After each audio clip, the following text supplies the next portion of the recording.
Greetings, YouTubers. This is Hellshade2. This video is entitled God's Stupidity.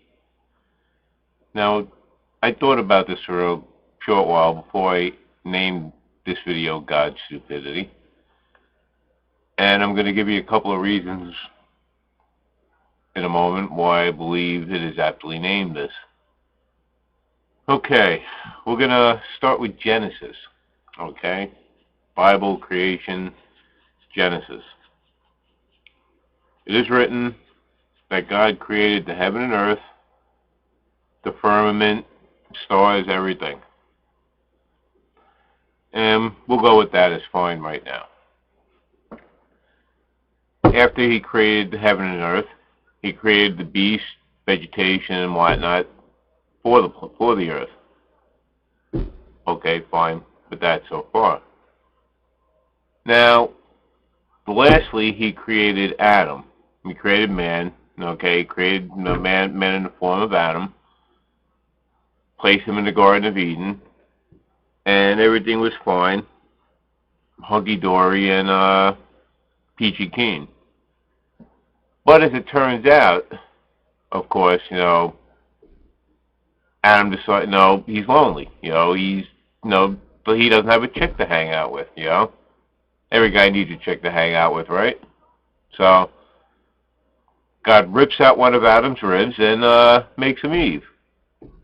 Okay, maybe rips out is kind of harsh, but all right, I don't know how else I can put it right now.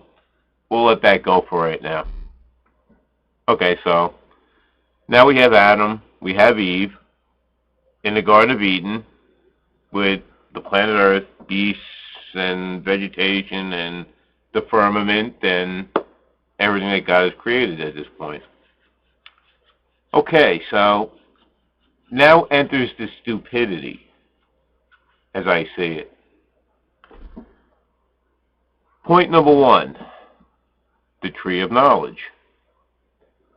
Now, God has this tree, the tree of knowledge, capital letters, knowledge, and he doesn't want Adam or Eve to mess with this tree.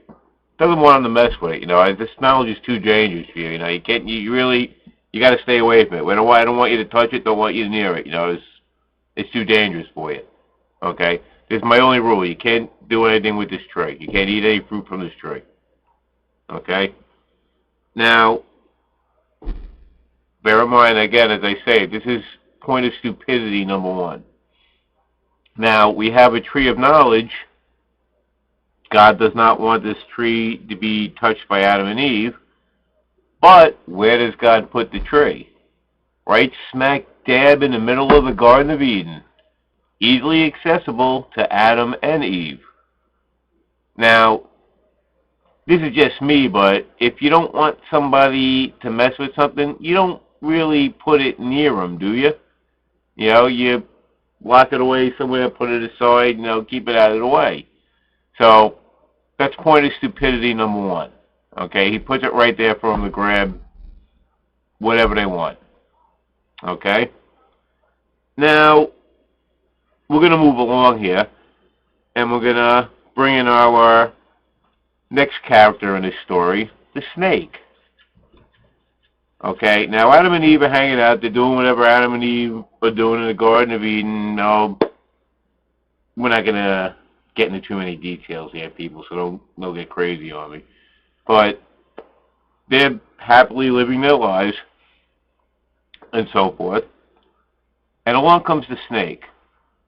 Now, the snake is a representation of evil as far as we can be determined. Whether it's supposed to be Satan, a demon, or whoever it is, there seems to be a lot of interpretations of that, so I'm not going to get into that. But let's just say that the snake is the personification of evil, okay? And it's their attempt at Eve to eat the apple, okay?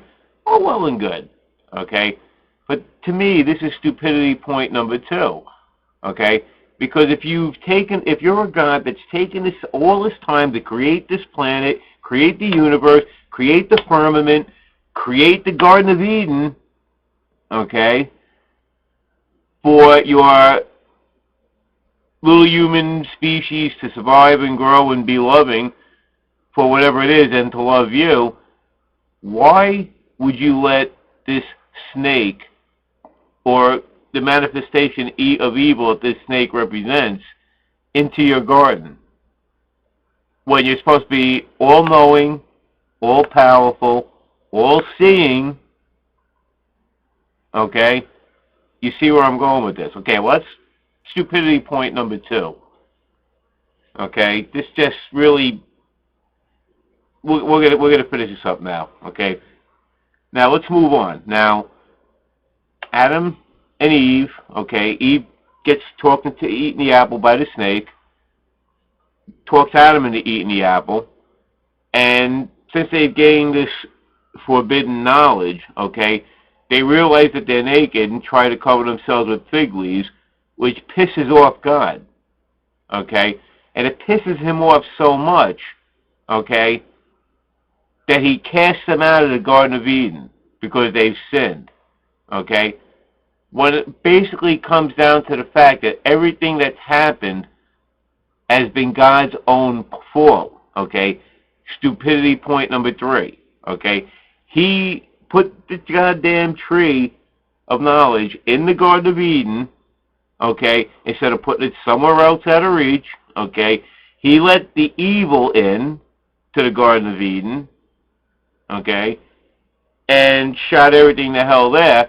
And then what I call the third point of stupidity is that he casted Adam and Eve out of the Garden of Eden, okay, and it wasn't even their fault. It was his. It was God's fault, okay?